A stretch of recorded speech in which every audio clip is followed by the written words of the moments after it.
이 공매는 진행하는 기간마다 매각 조건과 권리 분석을 다르게 해야 된다. 자, 여기서 간단하게 우리가 한번 설명하면, 권리 분석을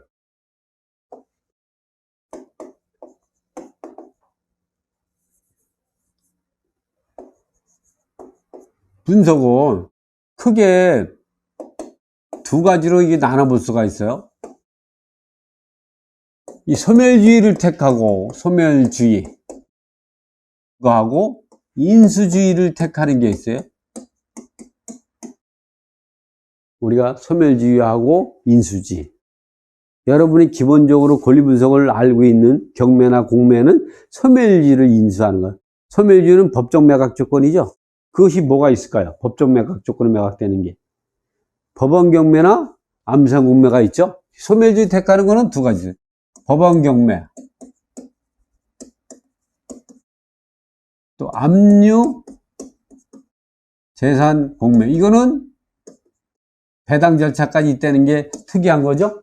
그리고 원칙은 이렇게 말소 기준 권리 이후에 소멸되는 소멸주의를 택하지만, 외적으로 이 말소 기준 권리 선순위로 임차인이라든가 또는 가등기나 가처분이나 이런 것들이 있으면 예외적으로 인수다. 그러나 이거는 우리가 여기서 말하는 거는 이 원칙을 이야기하는 거니까 원칙은 소멸주의를 택한다. 그러나 예외적으로 말소 기준 선순위로 권리가 잇따르면 인수할 수도 있다. 이런 거죠. 어차피 이렇게 소멸주의를 택. 이러한 소멸주의를 택하는 경우는 매각 결정을 하게 되죠.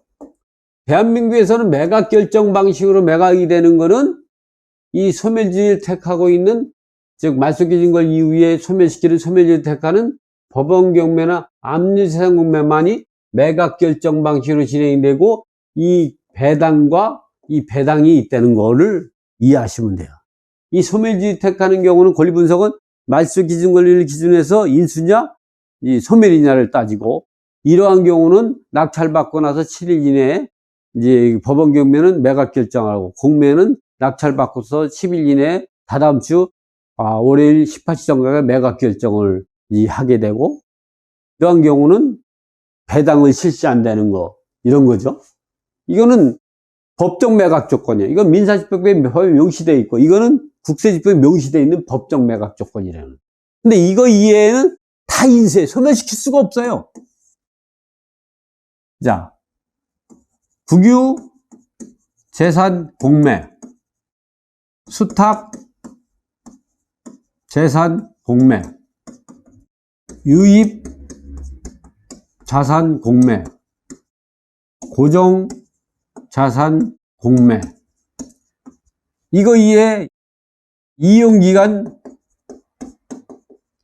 재산 공매, 또 신탁 재산 공매, 이런 것들은 모두가 다 등기부에 등기되어 있던, 거기에, 그러니까 우리가 권리를 따질 때는 등기부에 등본에 등기되어 있는 권리하고, 등기부에 등기되어 있지 않지만 그 우리가 주택에 거주하는, 상가에 거주하는 임차인 등이 있을 때에 그러한 모든 권리는 인수해야 돼요. 요거는 인수해야 돼요. 그리고 요거는 낙찰 후 5일 이내 매매 계약을 체결해야 돼요.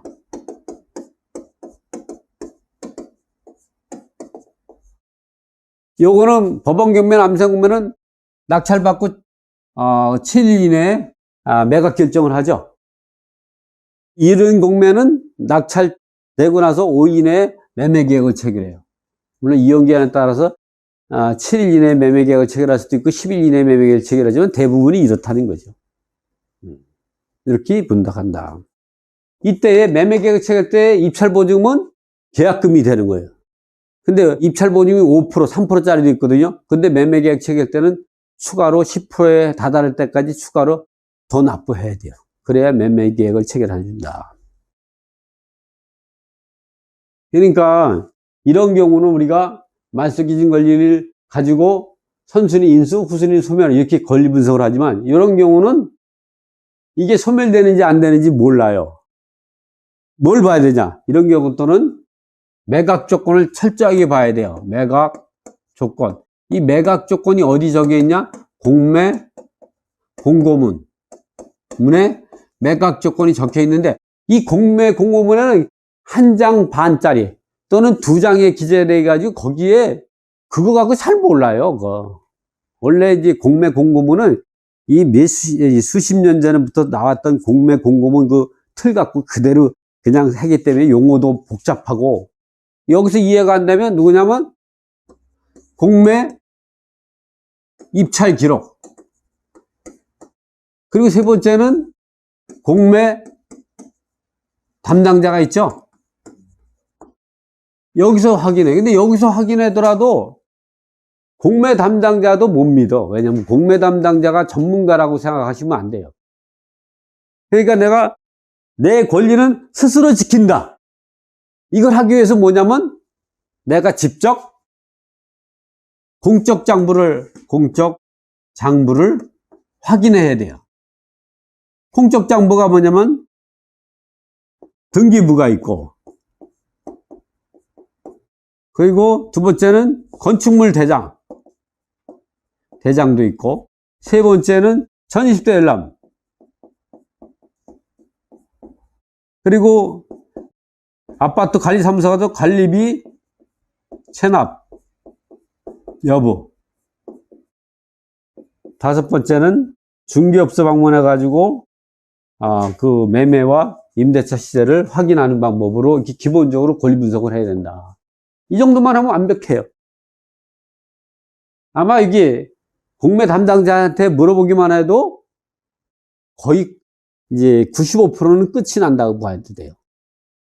공매 공고문하고 공매 담당자한테 내가 인수할 게 있습니까 없습니까 하면 다 가르쳐줘. 그렇지만 나머지 5%는 이 공적 장부를 갖고 하게 된다. 믿을 거는 나밖에 없는 거예요. 항상 여러분들이 이렇게 이 법원 경매나 암산 공매를 하더라도요, 이런 거를 직접 분석해야 돼요. 법원 경매나 암산 공매를 할 때 법정 매각 조건이라 해서 누구나 똑같다고 하더라도 등기부를 분석하지 않으면요, 그 법원에서 기록된 내용 또는 한국자산관리공사가 기록된 내용들이 의심이 가는 내용들이 많고 정확하지 않고, 등기부를 보면 그 의심이 해소가 되는 경우가 굉장히 있어요.